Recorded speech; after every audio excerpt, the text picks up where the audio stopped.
কোথাও যখন কোনো ইহুদি বা হিন্দু নির্যাতিত হয়, তখন এই সকল পশ্চিমারা ঠিকই একত্রিত হয়ে শিয়ালের মতো চিৎকার করে, কিন্তু তাদের চোখের সামনে গাজাকে মাটির সঙ্গে মিশিয়ে দেওয়া হলো, হাজারো লক্ষ শিশু ও নারীদেরকে হত্যা করা হলো। সেই সময় এই সকল হিপোক্রিট পশ্চিমারা মুখে কুলু পেটে বসেছিল। কথা বলেন মুসলমান।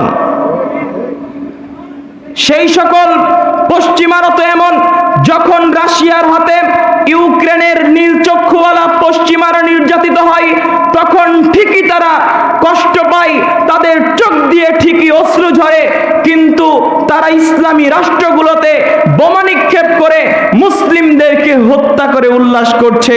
আর আজকে আমরা মুসলিমরা হয়ে তাদের আদর্শকে নিজের জীবনে বাস্তবায়ন করছি।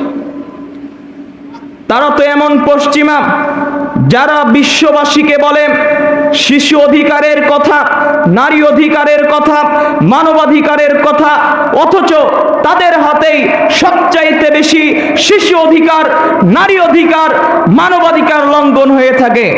তারা বলে তোমাদের দেশে শিশু অধিকার নেই, তোমাদের দেশে তোমরা শিশু অধিকার প্রতিষ্ঠা করো, অথচ ইরাকের একটি বোমা হামলাতে এই সকল বিবেক বিকৃত পশ্চিমারা 5 লক্ষাধিক শিশুদেরকে হত্যা করেছে।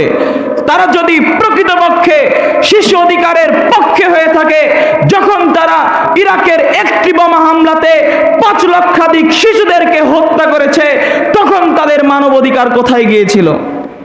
তারা বিশ্ববাসীকে বলে তোমরা নারী অধিকার প্রতিষ্ঠা করো, অথচ তাদের হাতেই সবচাইতে বেশি নারী অধিকার লঙ্ঘন হয়ে থাকে। যারা আপনারা সচেতন মানুষ, তারা আপনারা কিছুদিন পূর্বে অ্যাবস্টেন্ট ফাইলের মাধ্যমে জানতে পেরেছেন কিভাবে এই সকল বিবেক বিকৃত পশ্চিমারা অপ্রাপ্তবয়স্ক শিশুদেরকে